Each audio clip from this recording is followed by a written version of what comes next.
Hi everyone, this is Neha. I hope you all are doing good and I wish you a great year ahead. Now let's come to the point. आज का हमारा topic है Aravalli hills. जैसे कि आप सभी जानते हैं, सुप्रीम कोर्ट के द्वारा दी गई डेफिनेशन के चलते अरावली हिल्स न्यूज में बना हुआ है। सुप्रीम कोर्ट ने अरावली हिल्स की डेफिनेशन देते हुए कहा था कि जो अबव 100 मीटर हिल्स हो गए वो अरावली हिल्स कंसीडर किए जाएंगे, अदरवाइज जो 100 मीटर से नीचे हिल्स हो गए वो अरावली हिल्स नहीं माने जाएंगे। एंड इन्होंने एक चीज और ऐड की थी इसमें कि अगर मान लिया दो हिल्स के बीच की डिस्टेंस जो है वो 500 मीटर या उससे कम है तो वो अरावली हिल्स होंगे, नहीं तो अगर 500 मीटर से ज्यादा डिस्टेंस है तो वो अरावली हिल्स नहीं माने जाएंगे। अब डेफिनेशन में ऐसी क्या प्रॉब्लम थी जिसकी वजह से लोग सड़कों पर प्रोटेस्ट करने के लिए उतर गए?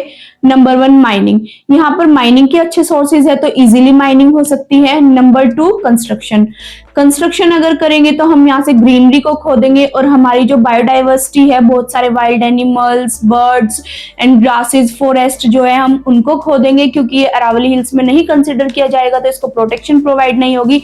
तो यहाँ पर इजीली माइनिंग कंस्ट्रक्शन हो सकता है। अब यहाँ हम बात करें अरावली पर सरिस्का टाइगर रिजर्व जो राजस्थान में है, अरावली रेंज में आता है। डेली रिज जो कि नदर्न अरावलीज में आता है, जो दिल्ली की हरियाली का कारण है, दिल्ली में इकोलॉजिकल बैलेंस का काम करता है। अरावली बायोडाइवर्सिटी पार्क्स गुरुग्राम में है। एंड माउंट आबू अरावली पर स्थित है, जहां पर अरावली का सबसे ऊंचा स्थान गुरु शिखर स्थित है। यहाँ पर दिलवाड़ा मंदिर भी है जो एक टूरिस्ट एंड रिलीजियस पॉइंट भी है। यहाँ हम ये टाइम्स ऑफ इंडिया की न्यूज देख रहे हैं।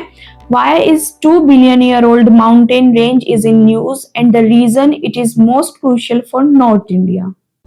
अरावली रेंज नॉर्थ इंडिया के लिए एक नेचुरल क्लाइमेट बफर का काम करते हैं। ये थार डेजर्ट को आगे बढ़ने से रोकते हैं। अगर ये पहाड़ ना होते तो हरियाणा दिल्ली की जमीन आज रेतीली जमीन में तब्दील हो चुकी होती। Aravalli hills regulate the rainfall, means Rajasthan में बारिश का कारण बनते हैं एंड उत्तराखंड में बारिश के लिए नेचुरल बैरियर का काम करते हैं। अगर अरावली नहीं होते तो मॉनसून सीधा हिमालय से टकराकर उत्तराखंड में अत्यधिक बारिश के कारण भयानक स्थिति उत्पन्न हो सकती है। अरावली ग्राउंड वाटर यानी भूजल रिचार्जिंग का काम भी करता है। अरावली पॉल्यूटेड हवा को छानने का भी काम करता है, मेनली फॉर दिल्ली एनसीआर। हालांकि सुप्रीम कोर्ट ने इस केस में अपना संज्ञान वापस ले लिया है, स्टे लगा दिया गया है और इसकी अगली सुनवाई 21 जनवरी 2026 को होगी।